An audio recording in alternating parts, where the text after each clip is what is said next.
amount of oscillations in the outermost wheel. So as electromagnetism starts to spiral inwards on each concentric wheel as we move inwards, we can see an increase in the oscillations of the waves. One oscillation of a wave would represent 1 hertz, or 1 hertz in the formula of Max Planck. Energy is equal to the frequency of the oscillation of a wave. So we're seeing an increase in the oscillations of waves. Therefore, we should see an increase in energy, because as wave oscillates more times per second, we'll actually see energy increasing according to Planck's formula. We saw the same thing happening in the electromagnetic spectrum. The faster waves oscillated per second, the more energy they produced. We're going to learn how that energy is produced in a moment, but let's go another 6 counts on the galaxy clock. The 7th second.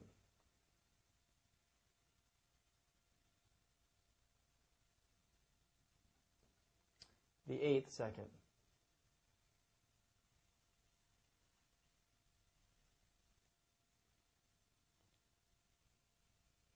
At the 8-second point, we're actually going almost 2 times the speed of light, according to my theory.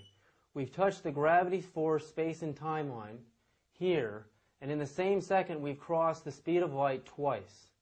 The distance that light travels per second is this distance, but we've gone through 2 of them in 1 second. So at this point in the galaxy clock, I detect that there's so much energy present that photons and mass are starting to accelerate beyond the speed of light. So here we've gone 2 times the speed of light. The 8th second. The 9th second, actually.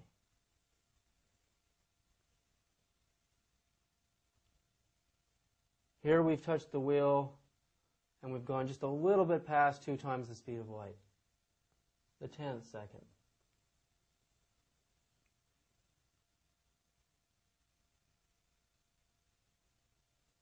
All the way to here, we've almost gone 2.5 times the speed of light on the 10th second in the innermost wheel. The 11th second.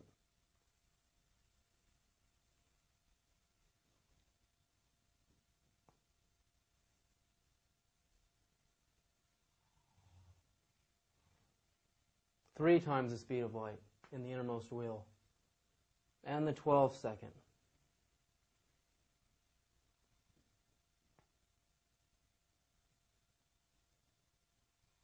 All the way to 12. So at this point, we can start to see the formation in the beginning of what looks like, at the 12 count position here, the spiral arm of a galaxy. We can actually see the beginnings of the creation of our own galaxy. Our own galaxy is created by this principle. By this theory, I'm actually showing what is actually happening in our galaxy, how energy is moving, and how creation is happening. The oscillations per second here are 1. 1 oscillation per second here, and not even, if we reached here on the outermost wheel, we would be at 1/4 of an oscillation in the outermost wheel. So the theory is demonstrating that as electromagnetic energy, light, starts to spiral inwards on smaller and smaller orbits, we see an increase in the oscillations per second, and therefore an increase in energy. And as energy increases, it starts to affect particles. It starts to affect mass. Just as Dr. Earl Van Landingham said that 18 MeV protons could allow spacecraft to do 1/10 the speed of light, so as energy increases, as electromagnetic energy increases, as the oscillations increase, when mass comes in contact with that energy, it starts to accelerate. But again, Einstein's law prohibits that solid mass can go beyond light speed. But there's another phenomena happening in the galaxy clock. As the frequency of energy increases, so does the frequency of mass. And as mass increases in frequency, in essence it becomes lighter. It becomes less and less mass. So actually we're taking Einstein's theory in reverse. He's actually correct. Mass cannot attain the speed of light. But if mass becomes less mass, in other words, as its frequency is raised, mass is reducing. Mass is becoming lighter and lighter and lighter. And if mass can become lighter and lighter and lighter as it attains higher frequency, then mass can actually accelerate towards the speed of light. And in a moment, we're going to build phase 2 on the galaxy clock. We're going to start from here and go another 12 points and see what happens next.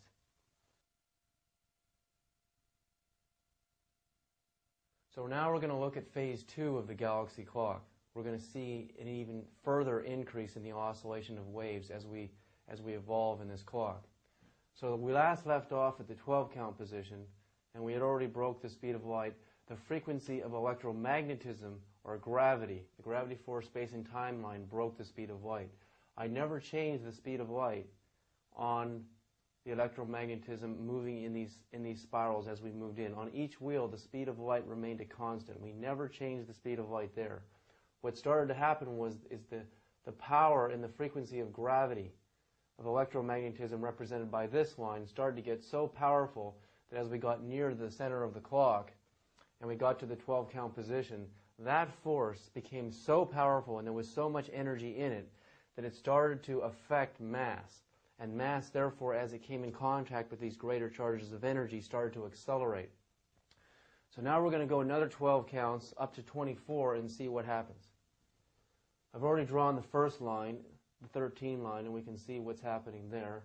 And it takes us all the way to this point. So our wave is growing, and it's also curving more. So the 14th second. Connecting all the lines at the 14th count on the galaxy clock. We come to the 14th count right here. The 15th second.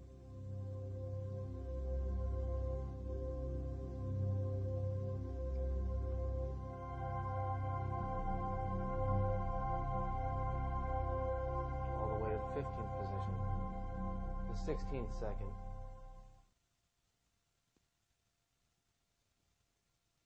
Connecting each point on the galaxy clock on each wheel at the 16 count position. We're starting to see what's happening.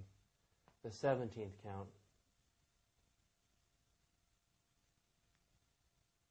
Connecting each point on each wheel at the 17th count position. We come to here. The 18th count.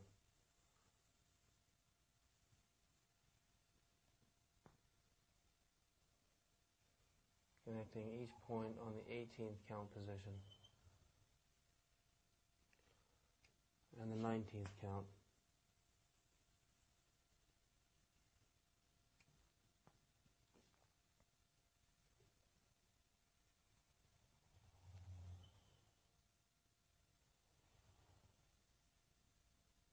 At this point here, we're at least 6 times the speed of light, because in the same second, while electromagnetism is following the speed of light on the waves, the electromagnetic or gravity force space and time line in the same second is jumping from this point all the way to here.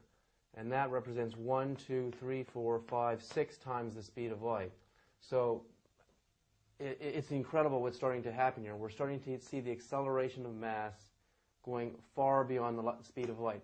And one of the things that happens as photons, as any mass in this high-frequency wave state starts to accelerate past the point of light, we're starting to see what's going to happen and what is representative of a black hole in the center of our galaxy. I'll explain that in a minute as we finish the clock.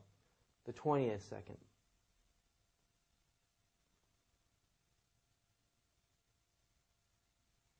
Connecting all the points.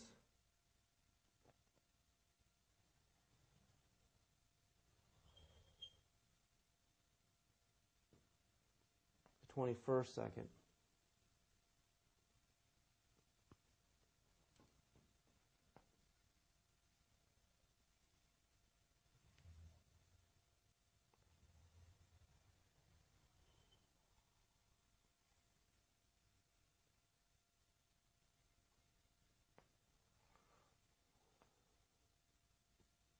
And the 22nd second.